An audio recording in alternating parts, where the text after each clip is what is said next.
Hello കൂട്ടുകാർ, ഇവനെ ശ്രദ്ധിച്ച് ഞാൻ ഇവനെ കുറേ നേരമായിട്ട് വാച്ച് ഇവൻ എന്നെ കുറേ നേരമായിട്ട് നോക്കി. എന്നിട്ട് എൻ്റെ അടുത്ത് വന്ന്, ഞാൻ സോഫയിൽ കിടക്കുകയാണ്, എൻ്റെ അടുത്ത് വന്നിട്ട് ഞാനിപ്പോൾ ഉറങ്ങുന്ന പോലെ കാണിച്ച്. എന്താ സംഭവം എന്ന് അറിയണമല്ലോ. അപ്പോൾ കുറച്ച് നേരം വാച്ച് ചെയ്തിട്ട് ഞാൻ ഇങ്ങനെ ഉറങ്ങുന്ന പോലെ കാണിച്ചപ്പോൾ നൈസ് അവൻ എന്തോ കുത്തുന്ന പോലെ കാണിച്ചു. അവിടെ ഒന്നുമില്ല. എന്നിട്ട് രണ്ടാമത്തേൻ്റെ ഇപ്പോൾ തിരിച്ചു പോകാൻ കേട്ടോ, നോക്കിക്കോണേ. ഇവൻ്റെ കള്ളത്തരം ഇപ്പോൾ നമുക്ക് മനസ്സിലാക്കാൻ പറ്റും. ഒന്നും അറിയാത്ത പോലെ പോകുന്നുണ്ടോ പോയിട്ട്. ഞാൻ ഫോൺ എടുക്കുന്നത് കണ്ടിട്ടില്ല. ഫോൺ ഭ്രാന്തിന് കേട്ടോ ഉണ്ട്. അത് പോയിട്ട് അവിടെ പോയിട്ട് ഇങ്ങനെ എന്നെ ഒന്നുകൂടെ നോക്കും. ആശാൻ ചെയ്യുന്നത് ചോദിച്ചു കഴിഞ്ഞാൽ അവന് ഡോറ് തുറക്കണം. ഉണ്ടോ, ഫുഡ് എടുക്കുന്ന പോലെല്ലാം കാണിച്ച് ഉണ്ടോ. അവന് പുറത്ത് പോകാൻ വേണ്ടിയിട്ട് ഉണ്ടോ, അവൻ ഡോറ് തുറക്കാനുള്ള ശ്രമത്തിലാണ്. പക്ഷേ അവനെ കൊണ്ടത് പറ്റത്തില്ലെന്ന് അവൻ അറിയാം. എങ്കിലും അവൻ ശ്രമിക്കുകയാണ്. നോക്കിക്കേ, എൻ്റെ കള്ളത്തരം നോക്കിക്കേ.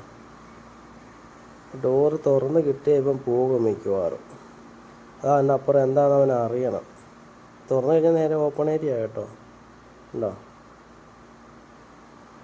ഒരാൾ വന്നെന്ന് പറഞ്ഞപ്പോൾ അവനറിയാതെ നിൽക്കുന്നുണ്ടോ.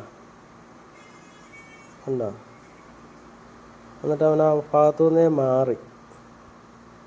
അതിങ്ങനെ അറിയാത്ത പോലെ നിൽക്കുക. ഉണ്ടോ, അറിയാത്ത പോലെ നിന്നിട്ട് അപ്പോൾ ഞങ്ങൾ ഒച്ച വെച്ചേ പെട്ടെന്ന് അവൻ കൂട്ടിൽ കയറി. ഞാനൊന്നും അറിഞ്ഞിട്ടില്ല. അതൊന്നും അറിയാത്ത പോലെ ആശാൻ കൂടിൻ്റെ മണ്ടയിൽ കയറി നിൽക്കുക. ഒന്നും അറിഞ്ഞിട്ടില്ല.